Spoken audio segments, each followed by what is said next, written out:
So one thing to understand is that in some small way, this presentation and me right now are offering a sort of part-time, short duration mentorship to you through my words and expression of ideas, right? That's one way to think of how do I find mentors? Go out and find people who speak, find people who write, and add their words and thoughts and ideas to your experience and mesh them all together to create something that is spectacularly unique to you. So, yes, I believe everyone benefits from learning and growing through others' experiences and understanding.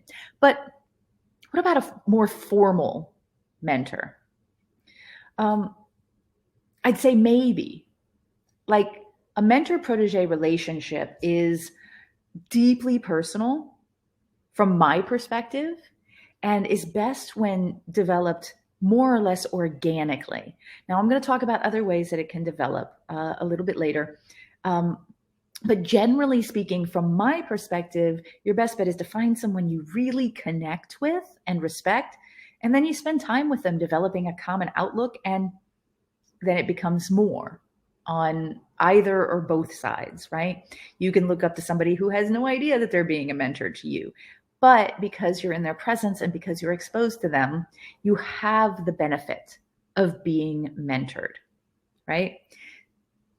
But so here's where people like start getting a little fuzzy. Mentors in the lifestyle of opposite or other roles or genders.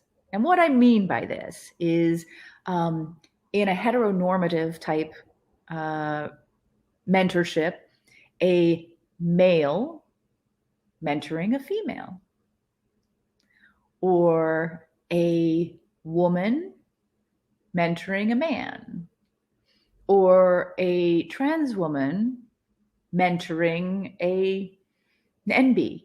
Like, so people look at gender as an issue. What about dominance mentoring submissives, or masters mentoring slaves, or slaves mentoring owners? People start getting, here's the thing, it depends on who you ask. In my role as a mentor in the lifestyle, I have personally mentored dominants and submissives and genders of all different, rainbow colors and so on and so forth.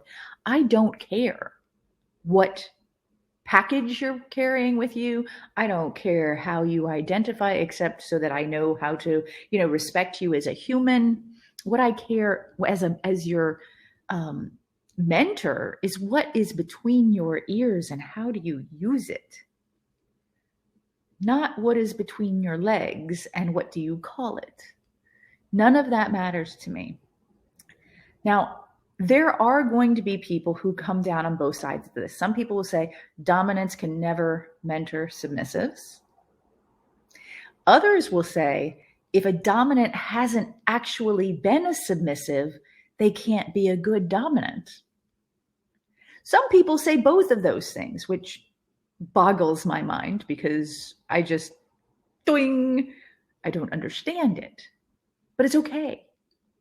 They got to do what they got to do.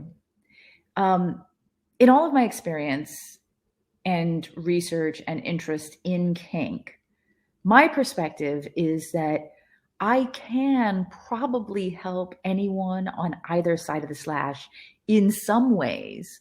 And I have contacts to know people that I can refer them to for more specific information.